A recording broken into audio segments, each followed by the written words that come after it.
Halo, selamat pagi. Kita akan bahas tentang pemuaian dan kalor ya di bab baru ini. Yang pertama kita bahas di sini adalah tentang pemuaian. Jadi kita flashback kembali di materi SMP yang dulu kelas 7 sudah sempat belajar tentang pemuaian. Kita ulang lagi, ringkas lagi, kemudian ada beberapa materi tambahannya. Pemuaian ya.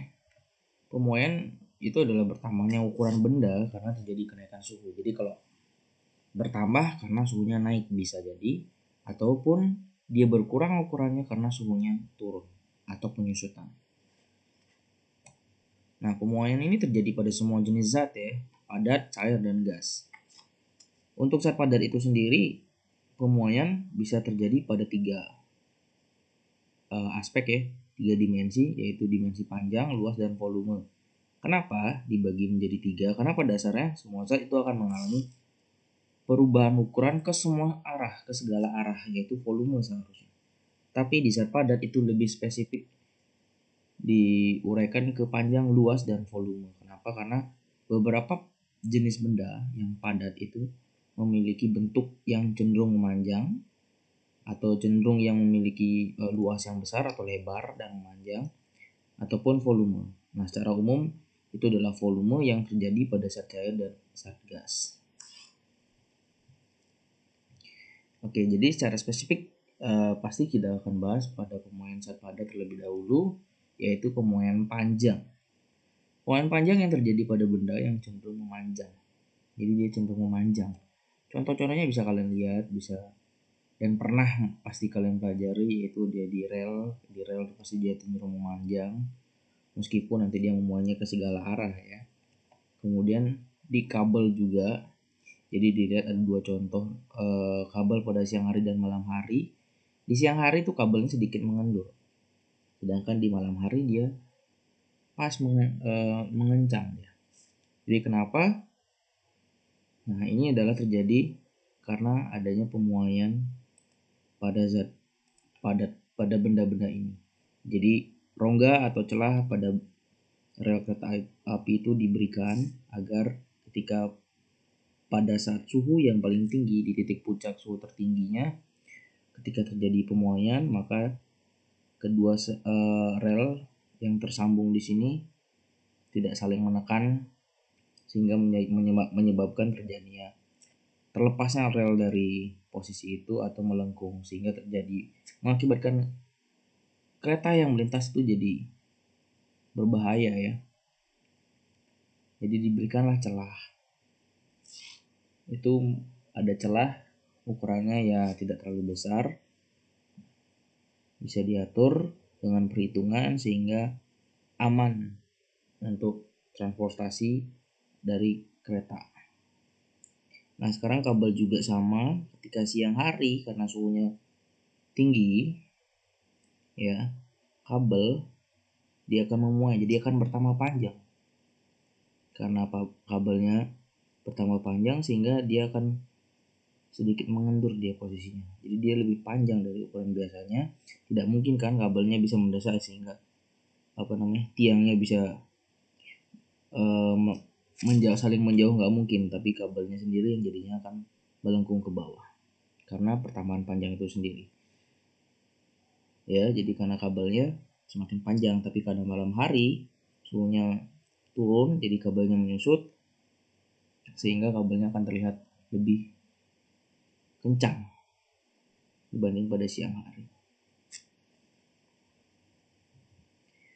Nah, yang paling sering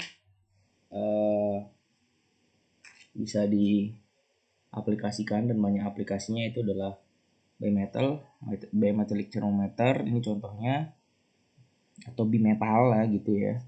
Ada dua jenis logam, dua jenis ya. Ini ada dua jenis, yang hijau sama yang kuning. Di sini dua jenis, ketika dipanaskan maka akan membengkok ke arah koefisien yang lebih kecil dan sebaliknya. Jadi ketika terjadi mengalami pemuaian, pertambahan panjang karena jenisnya berbeda, otomatis hasil pertambahannya akan berbeda. sehingga mengakibatkan yang tadinya dua batang yang jadi satu ini lurus sehingga dia jadi melengkung. Jadi kalau ini diharapkan nanti lengkungannya akan ke atas. Jadi seperti itu. Oke, rumus untuk pemuaian panjang kalau misalkan ada sebuah batang ya yang cenderung memanjang, bisa jadi kawat dengan panjang awal L0, kemudian dipanaskan sehingga dia bertambah panjang. Kita misalkan warnanya yang ini jadinya pertambahan panjangnya. Jadi kan bertambah panjang ke kanan dan ke kiri kan pastinya. Totalnya pertambahan panjang itu bisa dihitung dengan persamaan delta L, ini totalnya ya, keduanya ini bukan cuma satu atau yang bukan hanya yang kiri atau yang kanan, tapi totalnya itu adalah L0 alfa kali delta T. Kemudian panjang akhirnya total dari sini sampai di sini itu adalah LT, tinggal menjumlahkan bahwa L0 ditambah berapa bertambah panjangnya delta L. Simpel, jadi cukup untuk mengingat satu rumus ini saja dalam pemuaian delta L, L0 alfa delta T, yang mana L0 itu panjang awal, alfa adalah koefisien muai panjang. Jadi jenisnya apa, maka koefisiennya memiliki nilai tertentu tergantung dari jenisnya, dan delta T itu adalah perubahan suhu. Ini adalah tabel contoh nilai koefisien muai panjang dari beberapa zat: aluminium, kuningan, tembaga, besi atau baja, timbal, kaca Pyrex atau kaca biasa juga ada di sini. Ini adalah contoh koefisien muai panjang dari beberapa jenis zat. Jadi macam-macam, berbeda-beda. Semakin besar koefisien muai panjangnya, maka pertambahan panjang yang terjadi pada suatu perubahan suhu itu akan semakin besar. Jadi makin besar alfa, makin besar delta L yang dihasilkan untuk delta T yang sama. Jadi dari rumus ini bisa dilihat bahwa semua ketiga faktor ini berbanding lurus. L-nya makin besar, maka delta L makin besar. Alfa makin besar, delta L makin besar. Dan delta T makin besar, delta L juga nantinya akan pasti makin besar. Jadi semuanya berbanding lurus. Kemudian kita akan lanjut ke pemuaian luas. Jadi ya kalau pemuaian panjang sudah pernah kita pelajari juga dulu di SMP, tinggal kalau perhitungannya gampang. Next kita bahas ke pemuaian luas. Pemuaian yang terjadi pada benda yang cenderung memanjang dan melebar atau area ya, tapi tidak begitu tebal. Jadi tebalannya mungkin bisa diabaikan. Contoh yang paling pasti di sini adalah kaca, jendela, udah sangat umum dan sudah biasa ya. Jadi di pemasangan kaca itu pasti diberikan celah, karena kaca selain dia memang kaca itu akan meneruskan panas, tapi beberapa bagiannya dia akan menyerap panas juga. Jadi ini adalah contoh transfer panasnya, sehingga diberikan celah di antara frame kaca, entah itu terbuat dari kayu, plastik atau dari yang lain. Nah, jadi kaca yang dipanaskan dia pasti akan memuai, kaca yang mendapat terik matahari dia pasti memuai, sehingga tidak boleh pemasangan kaca itu pas dengan frame-nya dari kaca itu, atau jendela atau pintu. Oke, perhitungannya seperti ini. Yang pertama ini adalah luas awalnya ketika kaca belum dalam keadaan suhu awal ya, yang lebih rendah. Kemudian ketika dipanaskan, ternyata dia akan memuai, melebar, dan memanjang. Jadi dua dimensi dia. Ini panjang awalnya, ada gambar. Kemudian ini lebar mula-mula, kemudian ketika dipanaskan menghasilkan panjang akhir dan lebar akhir. Atau ada A0, kemudian ada AT. Pertamaan luas ya, jadi yang pertamaan luas itu berarti yang di bagian sini ya. Ini pertamaan luas.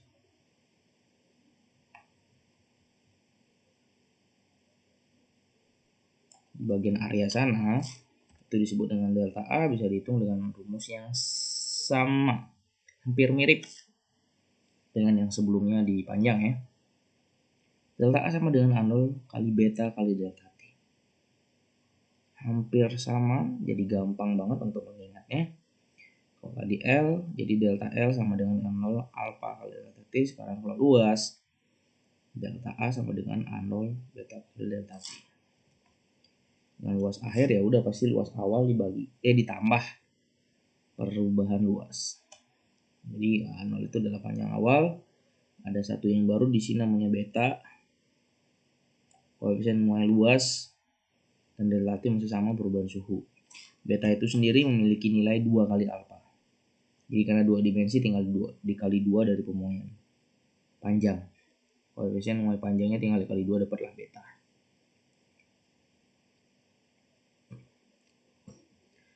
Jadi sedikit berbeda karena ini luas pakai A, kalau tadi panjang pakai L. Jadi cukup ingat satu aja. Pemuaian volume. Jadi pemuaian volume itu terjadi karena volumenya bertambah secara 3 dimensi berarti ini ya. Kalau tadi panjang, terus panjang lebar, sekarang panjang lebar dan tinggi atau tebal. Berarti ke segala arah yang volume yang cenderung terjadi pada zat cair, zat padat juga pastinya. Dan yang mudah diamati ya zat cair sih. Jadi bisa dilihat ketika terjadi kenaikan suhu maka volumenya akan bertambah. Ini cairan. Tempatnya bertambah nggak? Pasti bertambah besar juga ukurannya, cuman karena cairannya lebih cepat bertambahnya, maka dia bisa mengakibatkan dia terlihat lebih cepat banyak dan tumpah. Ini juga contoh yang lain. Sebuah zat awalnya terisi segini, kemudian ketika terjadi perubahan suhu, ternyata zat cair ini bisa bertambah dengan ketinggian delta H. Poin volume juga memiliki rumus yang hampir mirip dengan rumus-rumus sebelumnya, yaitu delta V, VO, atau Ventol kali gamma kali delta T. Nah sekarang gini, di sini kita pakai gamma ya, gamma untuk volume yang berarti, oh ya saya belum ganti di sini gamma itu adalah 3 kali alfa. Gamma itu 3 dikali dari alfa. Jadi kalau beta 2, kalau gamma 3 karena 3 dimensi. Jadi delta V-nya ya sama, tinggal V0 gamma delta T. Bedanya panjang itu pakai alfa, luas pakai beta, dan volume pakai gamma. Satu dimensi panjang berarti alfanya nilai 1 di alfa, beta berarti 2 kali alfa, dan gamma 3 kali alfa. Kita masuk ke contoh perhitungan yang langsung ke standar kalian di SMA. Ya. Jadi kalau SMP paling hitung luas atau panjang atau volume. Nah, sekarang kita langsung ke contohnya di sini. Jadi sebuah bejana aluminium 5 liter. Jadi tempatnya ini totalnya ukurannya 5 liter ya. Hanya terisi 4 liter. Misalnya seperti gambar di bawah ini. Suhunya 20, sama-sama berarti antara tempat dan air tuh suhunya 20. Dipanasi hingga mendidih, berarti kalau mendidih suhunya 1 derajat Celcius kita misalkan. Dan ada sebagian air yang tumpah, seperti ilustrasi gambar. Berapa volume air yang tumpah jika koefisien muai panjang aluminium? Ini koefisien muai panjang aluminium. Dan koefisien muai volume air. Beda-beda ya, tadi panjang dan ini volume. Jadi caranya gimana? Ya, bisa kita hitung. Yang pertama, airnya bisa tumpah itu karena air lebih cepat untuk memuai. Bejananya gimana? Bejananya karena terbuat aluminium dipanaskan, otomatis dia pasti berubah ukuran juga. Dia memuai juga, tapi airnya lebih cepat. Walaupun airnya tadi hanya 4 liter dan bejananya sudah 5 liter. Jadi airnya lebih cepat, makin banyak. Cara perhitungannya ada sederhana. Volume tumpah itu sama dengan perubahan volume cairan dikurangi perubahan volume tempat.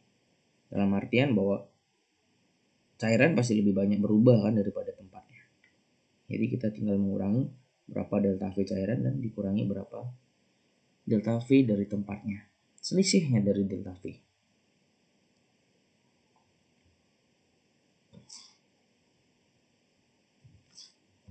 Maka bisa kita masukkan perhitungannya, ini delta V untuk cairan. Sama rumusnya karena ini volume berarti V0 gamma delta T, ini juga volume V0 gamma delta T. Yang membedakan adalah nilai gamanya karena kita pakai cairan, di sini sudah pasti muai volume. Sedangkan untuk tempatnya, untuk tempat di sini dia pasti menggunakan muai panjang. Ini muai panjang. Berarti gamma itu adalah 3 kali alfa. Dan saya ulangi lagi, ini adalah delta V cairan dikurangi delta V tempat karena cairan lebih cepat memuai. Jadi gitu. Tinggal dimasukkan angkanya, Vindol dan seterusnya. Nah, Vindolnya dari cairan dalam 4 liter, kita pakai liter berarti di sini ya. Kali 21, 21 kali 10 pangkat minus 5, kali 80, deltanya dari 20 sampai 100. Kemudian tempatnya, tadi volume awalnya adalah 5 liter, kita masukkan 5. Kemudian 3 dikali alfanya adalah 2,5 kali 10 pangkat minus 5. Jadi di sini kan 25 kali 10 pangkat minus 6, kita buat dia sama. Jadinya 2,5 kali 10 pangkat minus 5. Perhatikan. Oke, kemudian kita kumpulkan dia sama-sama dikali 80, sama-sama dikali 10 pangkat minus 5. Ya, kita keluarkan dia, bisa kita bawa keluar sehingga hasilnya jadi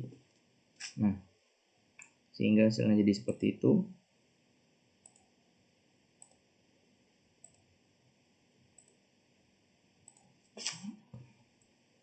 Jadi kali 10 10 pangkat minus 5 dan kali 80 kita bawa keluar, tinggal hitung di dalamnya ini.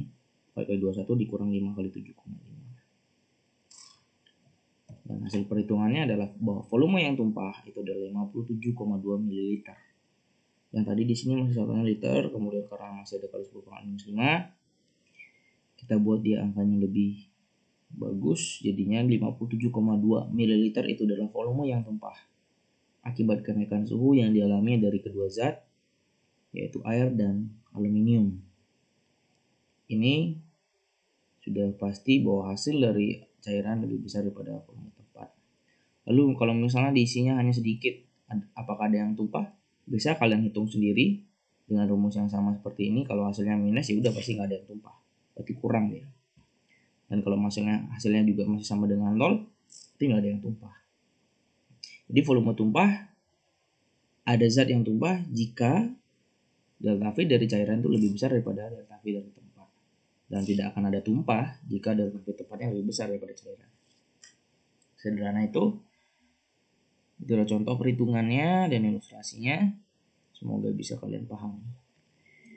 Next, kita lanjut ke bagian terakhir dari sesi ini adalah anomali air. Anomali air namanya anomali, suatu yang tidak wajar ya. Jadi khusus untuk air, pada kenaikan suhu dari 0 ya, air yang suhunya 0 itu ya air yang mungkin habis dari es mencair. Ketika dia naik suhunya, kita asumsikan aja, kita bayangkan aja bahwa ada es yang mencair, berarti airnya itu adalah suhunya 0 ya. Ketika suhunya dari 0 naik sampai suhunya 4, harusnya kan suhunya naik dong. Tapi volumenya harusnya naik. Semua zat yang suhunya naik, itu volumenya masih naik. Tapi tidak terjadi, tidak berlaku untuk air yang suhunya naik dari 0 sampai 4. Volumenya tidak bertambah, tetapi justru berkurang. Ini grafiknya. Jadi ketika di sini itu adalah suhunya 0, suhunya naik kan menjadi 4. Naik ya. Tapi volumenya turun. Volumenya turun. Jadi terjadi penurunan volume di sini. Bahwa ketika di suhu 4 derajat Celcius itu volume airnya yang paling kecil. Jadi volume air paling kecil terjadi ketika suhunya di 4 derajat Celcius, bukan di 0. Jadi ada penyusutan volume, kemudian setelah lewat 4 derajat, maka volumenya akan naik lagi, dan seterusnya. Ini yang disebut dengan anomali air, sesuatu yang tidak wajar dari air. Nah, ini adalah sebuah hal bukti bahwa bisa terjadi. Kenapa air di bagian suhu yang sangat ekstrim rendah, di kutub atau di mana itu, atau di bagian ya yang iklimnya bukan tropis lagi, dan misalkan di kutub, di permukaannya itu es, suhunya dari bisa sampai minus kan. Suhu udaranya juga bisa sampai minus, di permukaannya suhunya minus, es 0, kemudian di bawahnya ada kehidupan. Ada ikan yang masih bisa berenang. Kenapa? Kan di bawahnya semakin ke bawah lagi, makin paling bawah, itu bisa terjadi suhu air bisa 4 derajat Celcius. Ya, dan kita balik lagi bahwa mengingat konsep massa jenis ketika air menyusut itu massa jenisnya akan paling besar. Untuk ukuran yang sama, massa yang sama maksudnya, ketika volumenya berkurang, otomatis massa jenisnya akan semakin besar. Ketika air massa jenisnya paling besar, maka dia cenderung akan semakin paling bawah, semakin ke bawah deh. Jadi di suhu 4 derajat Celcius itu adalah massa jenis air yang paling besar karena volumenya paling kecil. Di suhu 4 derajat Celcius massa jenis airnya paling besar, volumenya paling kecil, dan cenderung di sana airnya tidak membeku karena belum menjadi es. Yang di sanalah terjadi kehidupan untuk ikan-ikan yang masih bisa hidup karena belum membeku. Jadi bagian ke atas, makin ke atas, ini suhunya bisa jadi sampai 0. Jadi pada daerah yang seperti ini, di bagian semakin ke bawah masih bisa ada kehidupan yang bertahan pada suhu cukup dingin ya, kalau dibandingkan dengan di tropis. Jadi masih cair nih ya, masih belum membeku. Jadi adalah salah satu fenomena air yang disebut dengan anomali air. Jadi pemuaian tidak berlaku pada suhu 0 menuju 4 derajat Celcius. Itu untuk air. Oke. Jadi bisa kalian lihat sendiri gambarnya, kalau di es suhunya 0 pasti membeku kan, airnya pasti menjadi membeku jadi es bahkan sampai minus. Tapi ketika dia semakin ke bawah, suhunya semakin bertambah. Karena ya balik lagi, massa jenisnya juga akan semakin bertambah. Dari 0 sampai 4 massa jenisnya makin bertambah. Susunan airnya semakin di titik 4 derajat Celcius massa jenisnya paling besar. Di sanalah tidak terjadi pembekuan. Oke, itu semua tentang pemuaian bisa padat sampai bisa cair. Semoga bisa dipahami. Next sesi kita akan bahas tentang kalor. Sampai jumpa di sesi berikutnya. Bye.